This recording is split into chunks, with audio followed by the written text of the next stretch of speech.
Hey, so I'm telling you about the norm reference test or norm reference assessment, which was originally studied by Robert Glasser in 1981.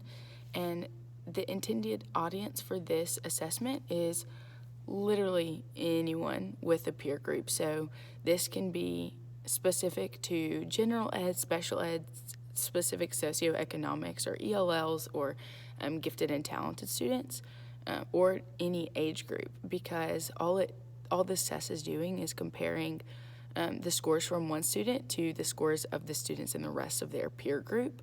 So if you take a test like the SAT or an IQ test, for example, it's not scoring you on content as much as it is a percentage of your peers, of what your peers scored. So you would want to take this test if you wanted to gauge your student's score in relation to, maybe the nation or the state or the school that you are testing within.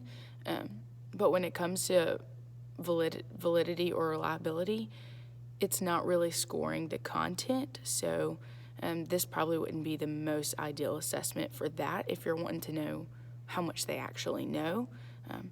But if you're trying to place your student among the other peers, this would be a great test for that. And sometimes we use these similar assessments in like a job interview. And so that might not be an actual assessment, but that is where you're being compared to your peers, which is a very much norm referenced test. And so you would use this by just giving the assessment to a group of peers and then scoring them, and then you would take the percentage of the peer group and compare it, like one specific score to that percentage. And so you can have a score that is in, like the 90th percentile or the 10th percentile or whatever it is that your student scores, you can compare to